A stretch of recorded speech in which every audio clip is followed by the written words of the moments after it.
What you're about to hear will shake you to your core. This is a story about faith, temptation, and a twist so dark you won't see it coming. Before we dive in, hit that subscribe button right now. Drop a comment and tell me what state you're watching from. The Fiend Files family needs to hear this one. Trust me. Now, let's get into it. They say the devil doesn't come dressed in a red cape with horns on his head. No, he comes as everything you've ever wished for, and in the small town of Baton Rouge, Louisiana, the devil came dressed as a bride of Christ. Her name was Sister Marie Delacroix, 28 years old. She'd taken her vows 5 years earlier at the Sacred Heart Convent. Beautiful, even in her habit. The kind of beauty that made people uncomfortable in a house of God.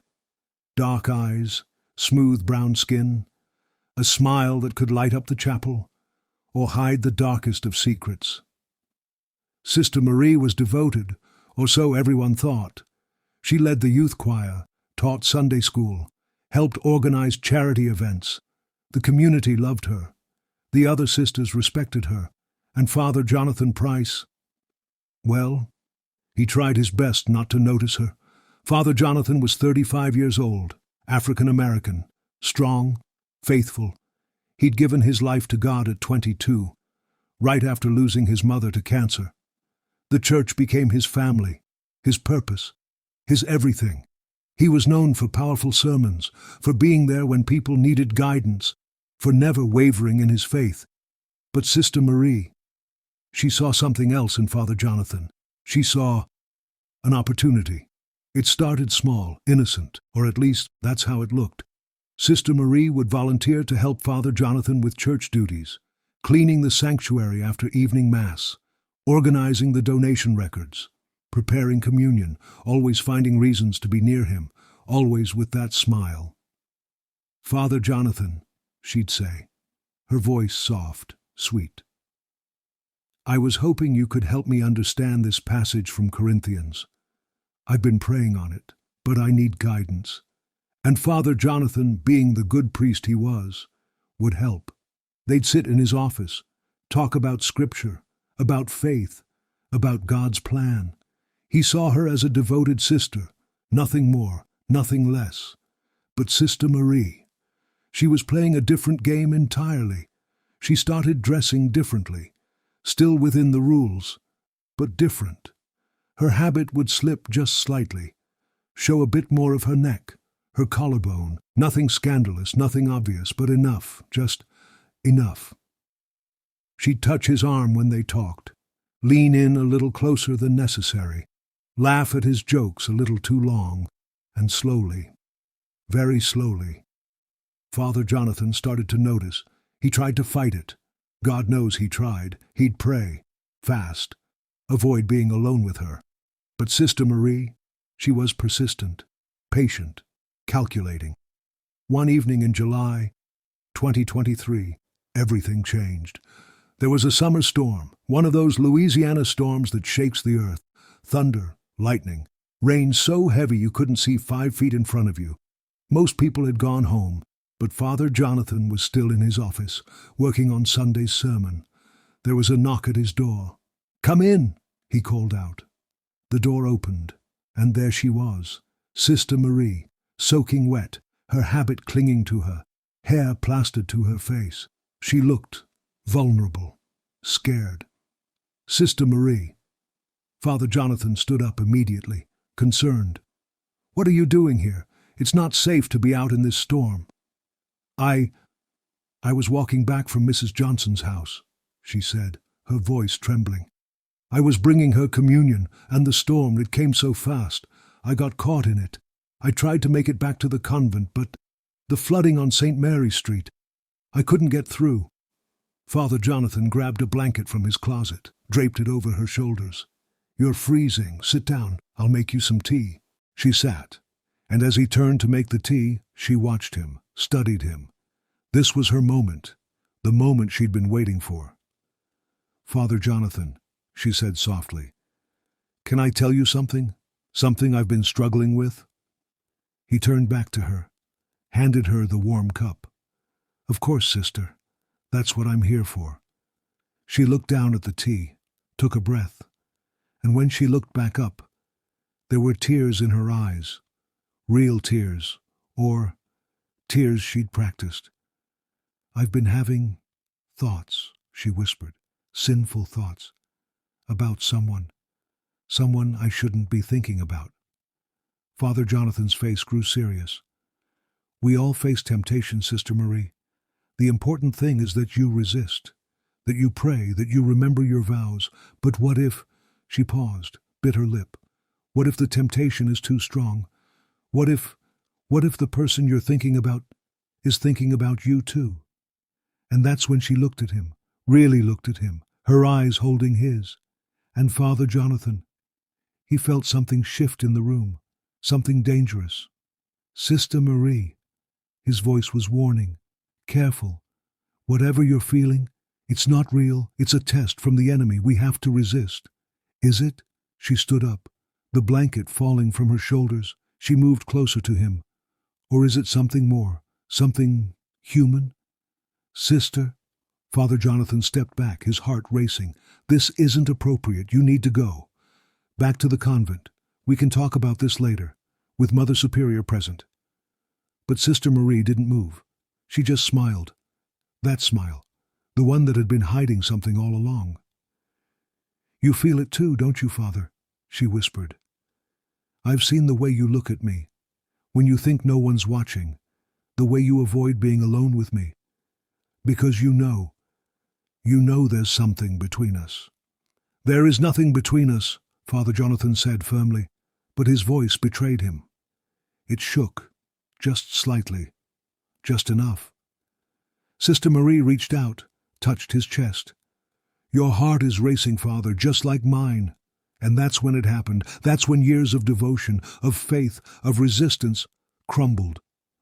Father Jonathan grabbed her hand, but not to push it away, to hold it. And in that moment, he made a choice, the wrong choice.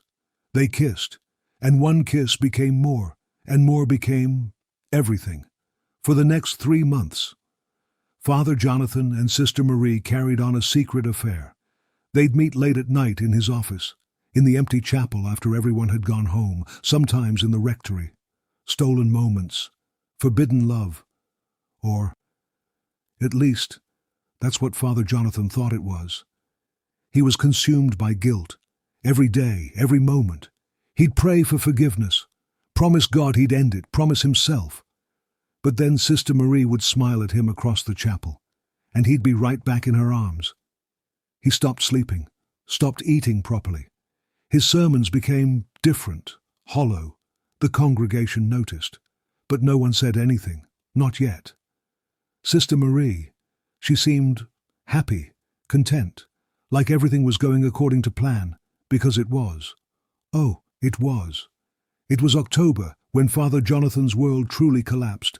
He was in his office when Sister Marie walked in. No knock, no warning.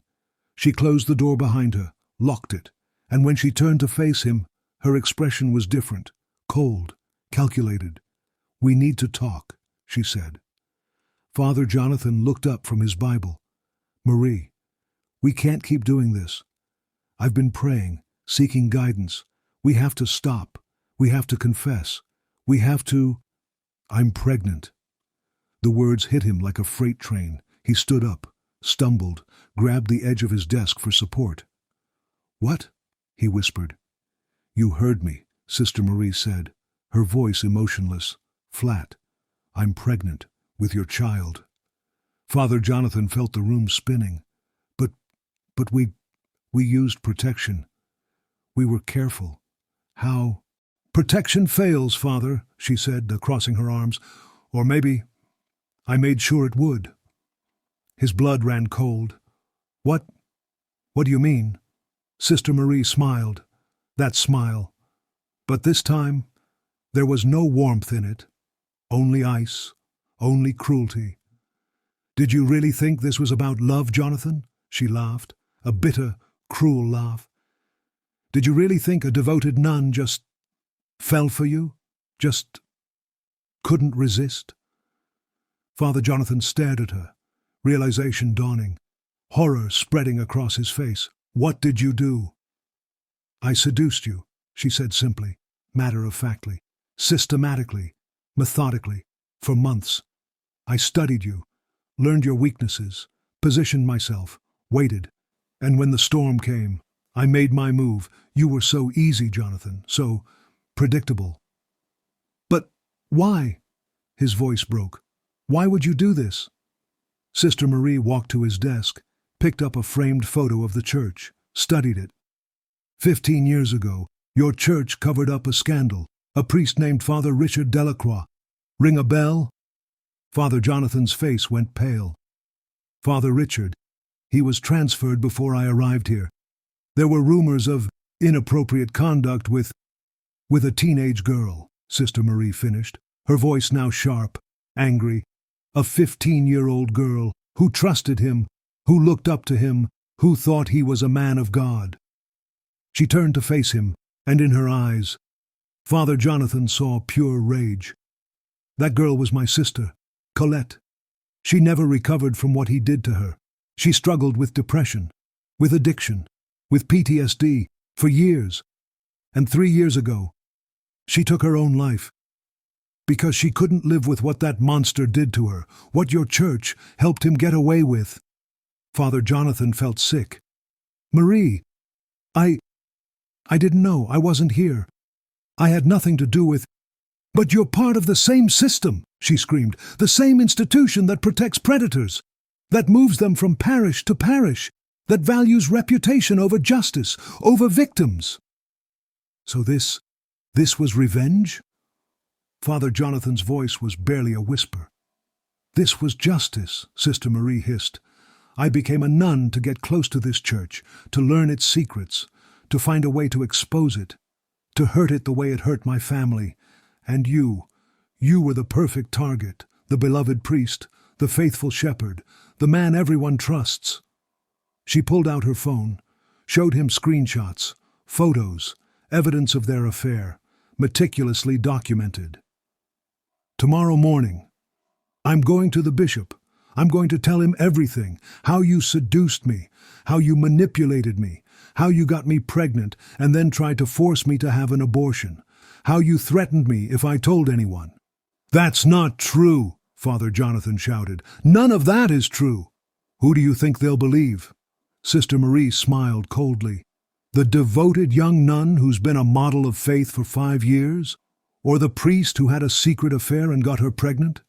In this climate, with everything the church is trying to cover up, who do you think they'll protect?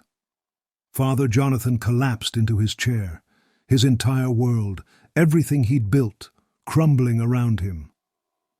You've destroyed me. Good, Sister Marie said without emotion. Now you know how it feels, to have your faith destroyed, to have your trust betrayed, to have your life ruined by someone you believed in. She walked to the door, unlocked it, paused. Oh, and Jonathan, I'm not actually pregnant. That was just the cherry on top. And she walked out, leaving Father Jonathan alone, destroyed, broken. The next morning, Sister Marie went to the bishop. Just like she promised, she told her story, her version. The version where she was the victim. And Father Jonathan? He was called to answer for his sins. He told the truth, all of it. But Sister Marie had been smart. She'd left no evidence of her manipulation, no proof of her plan, just his word against hers. The church, facing mounting pressure from scandals nationwide, made a decision. Father Jonathan Price was removed from ministry, defrocked, his life as a priest over. Sister Marie? She left the convent shortly after, said she needed time to heal, to recover from the trauma Father Jonathan had caused her. The community rallied around her, supported her, called her brave. But there were some who had questions, some who'd watched Sister Marie closely, who'd seen things, small things, inconsistencies in her story. One of those people was Father Jonathan's friend, Deacon Marcus Hayes. He didn't believe Sister Marie's story. He couldn't. He knew Jonathan, and he started digging. It took him 6 months. But Deacon Marcus found something, a connection. Father Richard Delacroix, the priest from the old scandal, had a victim. And that victim had a younger sister, Marie Delacroix. He found Colette's death certificate, her suicide note. In it, she mentioned Marie, mentioned how Marie had promised to make the church pay, to make them feel what she felt. Deacon Marcus brought this to the bishop, along with evidence that Sister Marie had lied about being pregnant, medical records that showed she'd never been pregnant at all. The investigation was reopened. Sister Marie was questioned, and slowly, carefully, her story fell apart. But by then, the damage was done. Father Jonathan had lost everything, his ministry, his reputation, his faith. He'd left Baton Rouge, disappeared. No one knew where he went. Some said he moved out of state. Some said he'd left the country. Some said he'd given up on God entirely. Sister Marie, she was charged with fraud, with making false accusations. But she never saw trial. 3 weeks before her court date, she vanished. Just disappeared.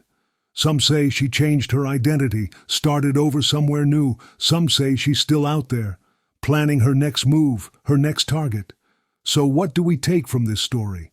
What do we learn from a tale of seduction, manipulation, and revenge? We learn that not everyone who wears the cloth is holy. We learn that pain, unhealed pain, can turn into something dark, something dangerous. We learn that the systems meant to protect us can fail. And when they do, they create victims who become villains. Father Jonathan made a mistake, a terrible mistake. But he was also a victim of manipulation, of a woman so consumed by rage and grief that she destroyed an innocent man to make a point. Sister Marie's pain was real. What happened to her sister was real. But revenge doesn't heal. It only creates more victims, more pain, more destruction. And the church, they learned, again, that covering up sin doesn't make it go away. It just creates more of it. If this story affected you, hit that subscribe button. Drop a comment telling me what state you're watching from. The Fiend Files family is worldwide, and we're all in this together, seeking truth, seeking justice, seeking understanding in a complicated world.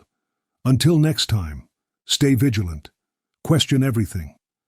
And remember, the devil doesn't always look like a devil. Sometimes he looks like an angel.